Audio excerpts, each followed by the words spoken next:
ministerial committee supervising the implementation of the political program to solve the crisis in Syria discusses a number of items and details of the preparatory stage.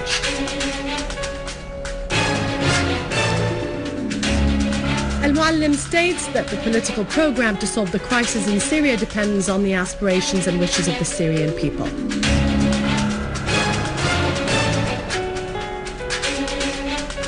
The Algerian army concludes its operations against al-Qaeda terrorists in Ain Minas, and Paris shrieks for help in Mali.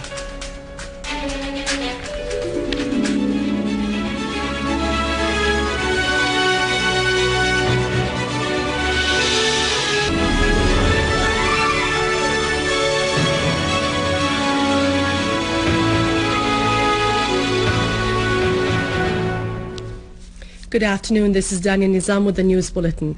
The Ministerial Committee assigned to carry out the political program to solve the crisis in Syria continued its meetings in the afternoon under the chairmanship of the Prime Minister. The committee discussed a number of items and details concerning the initial stage of the program, particularly those concerning humanitarian assistance and the utilization of the railways to transfer the assistance materials and to give compensations to the people harmed by terrorist attacks according to precise rules. The committee also discussed the situation of citizens who were forced to leave Syria towards neighboring countries.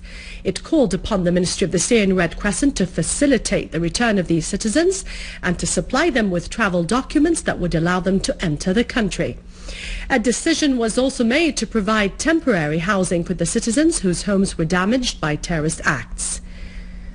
The committee also discussed the memorandum of the Ministry of the Interior concerning the guarantees to be offered to all the opposition forces wishing to take part in the national dialogue.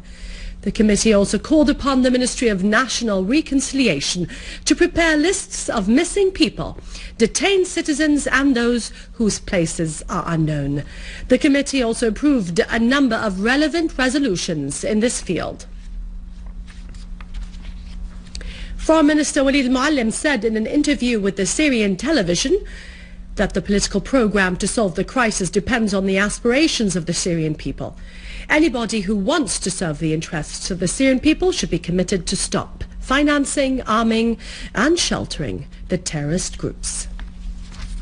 In an interview with the Syrian TV channel, Foreign and Expatriates Minister Walid al-Muallim stressed that the political program stems from the Syrian people's aspirations and fulfills their demands, as it presents a solution through three phases, providing a fluid motion to the safe side of the country, leading to a renewable Syria, and blocks the road in the face of foreign initiatives that have started to emerge. Al-Muallim also stressed on spreading the language of dialogue and respecting the other's viewpoint, along with the role of the intellectuals which haven't manifested fully during the crisis, emphasizing on the importance of their role via the various media outlets in restoring the right Syrian ethical, social and historical values. Al-Muallim pointed out that the governmental committee under the chairmanship of the Prime Minister will make intensive communications with all Syrian components, noting that all those who reject foreign intervention and violence could communicate with the committee.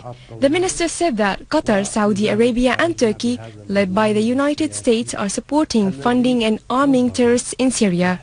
So countries who seek the interests of the Syrian people must be committed to stop funding, arming and harboring the terrorists, indicating that the United Nations, with the Syrian approval, is responsible for setting up a mechanism in order to make sure that everyone's commitment is setting the border.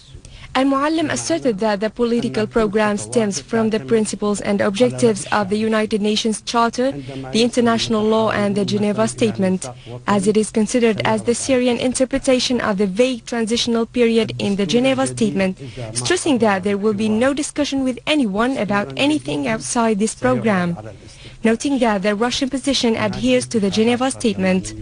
He added that the United Nations envoy to Syria, al-Assad al-Ibrahimi, didn't come to Damascus with the project for a political solution. Rather, he adopted a position matching the ones of the US and the Arab Gulf, which conspire against Syria, causing him to deviate from the nature of his mission and move away from the principle of objectivity and mediation. stressing that it is not permitted for anyone to slight the position of the presidency, as no one has the decision of legitimacy in Syria except the Syrian people. He also considered that the U.S. placing of Jabhat al-Nusra on the list of terrorist organizations is an ironic step and insufficient, because if it really wanted to fight terrorism, it rather would do that through the Counter-Terrorism Committee in the Security Council by placing Jabhat al-Nusra on the list of terrorist organizations, and ordered the European countries to place it as well on the European lists of terrorism, indicating that Syria is asking from the United Nations to place the Jabhat al-Nusra on the list of terrorist organizations, as it brought fighters to Syria from 29 countries.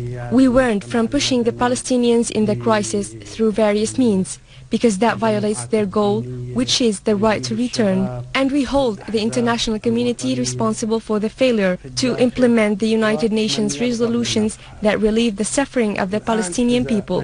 The Syrian Arab Army didn't enter Al Yarmouk refugee camp because they didn't want to inflict any harm to any Palestinian, the minister said.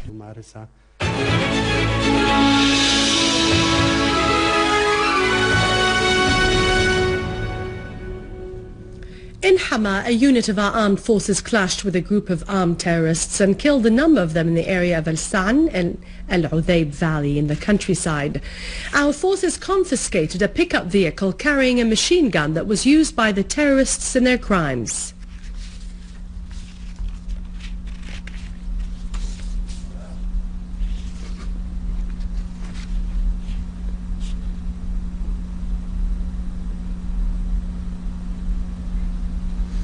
Units of our valiant armed forces inflicted heavy casualties among terrorists in Al-Mleha and Daraya in the Damascus countryside, killing the leader of the Military Council of the Brigade of Hamza ibn Abd al-Muttalib. An official source said that our army continued to chase the remaining terrorists in Daraya, killing many of them, including Abu Ali al-Janani, leader of a terrorist group calling itself the Grandsons of the Prophet. The dead terrorists also included Mustafa al-Mustafa, Mahdi Baraka and Muhammad Ashur. The source added that the terrorists in Al-Mleha also sustained heavy losses. A store of weapons, including heavy machine guns and bombs, was also destroyed. The engineering personnel also defused dozens of explosive devices, each weighing more than 30 kilograms, planted by the terrorists in the streets in order to be detonated by remote control. An international delegation led by John Jing, Director of Coordinating Humanitarian Affairs in Geneva, visited the governorate of Daraa and discussed with the governor, Mohammed Khalid al-Hanous, the mechanisms of providing development, health and relief materials in the best and easiest ways to the displaced families and to give them their basic needs. The governor expressed readiness to cooperate with the UN in order to alleviate the suffering of the displaced people and to rehabilitate the infrastructure in order to serve citizens harmed by the attacks of terrorist groups. Mr. Jing expressed regret over the violence of terrorism targeting the Syrian people. Syrian students and citizens in France organized a stand of solidarity with their homeland in Paris against the world war that targets the unity and safety of our people. They commemorated the souls of our martyrs who died in the Aleppo University, Daraa and Idlib last week. They lit candles in memory of our military and civilian martyrs. They denounced the crimes of terrorists supported by Western and regional states. They also condemned France's double standards in dealing with the crisis in Syria. France gives great support to terrorists in Syria while it sends its soldiers and warplanes to Mali under the pretext of fighting terrorism. Syrian citizens, together with some Lebanese brothers, organized a stand of solidarity in Beirut yesterday evening in commemoration of the martyrs of Aleppo University and the Syrian Arab Army, who died in their confrontation of terrorist crimes. The demonstrators lit candles and raised the Syrian flags to express their solidarity with the families of the dead and wounded victims. They asserted that such terrorist crimes would never weaken the steadfastness of the Syrian people and their determination to defeat terrorism. Turkey is witnessing a large-scale popular rejection of the aggressive measures of Erdogan's government against Turkish lawyers who condemned his crimes against the Syrian people before Turkish jurisdiction. The lawyers asserted that they have become the targets of the crimes of Erdogan's government because they spoke the truth and exposed the crimes of murder and terrorism committed by the Turkish government and its agents against Syria and its economic, social and political structure. Erdogan's security forces rushed to detain a number of these free, honest lawyers. This was denounced inside and outside Turkey. The Popular Front of Change and Liberation announced solidarity with the lawyers. It asserted that their detention was a desperate attempt to stop the rising current opposing Erdogan's internal and regional policies, particularly his measures against Syria. The National Democratic Bloc and the Party of National Youth also condemned these measures of Erdogan's government and called for the release of the lawyers. They also called upon the international community and legal organizations, particularly the International Bar Association, to shoulder their responsibilities in defense of these lawyers. The Syrian Bar Association supported this urgent call. The detained lawyers included the chairman of the Contemporary Bar Association, who held a series of meetings with Syrian groups and activities. The chairman of the Contemporary Bar Association in Turkey, Seljuk Kosashli, asserted that the association would work together with all the labor unions in Turkey to form a large moving force on the ground to expose and condemn the crimes of Erdogan's government against the Syrian people and their private and public properties.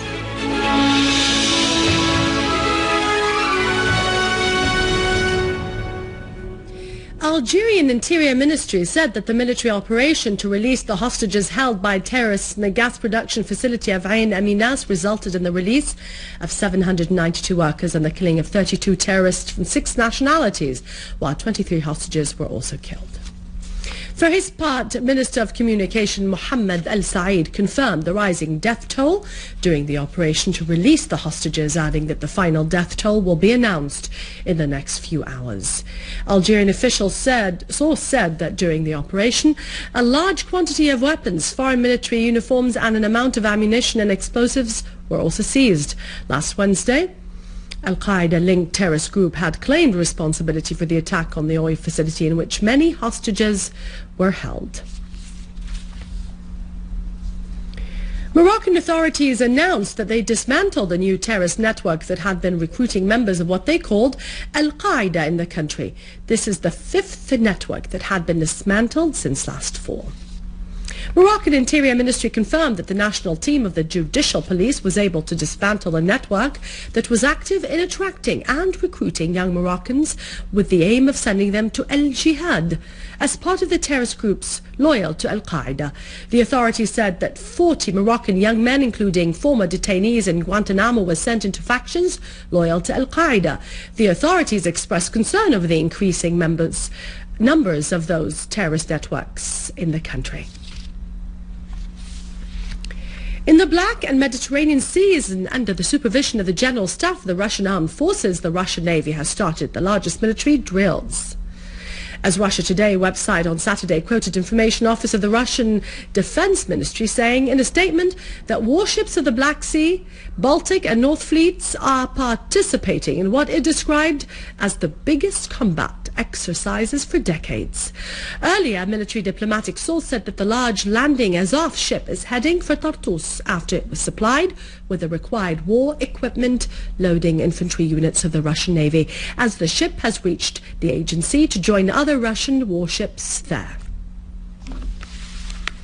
And now it's over to Vani Konjan with our economic news. For more information, you can visit our website on syriaonline.sy. God bless you and God bless our beloved country.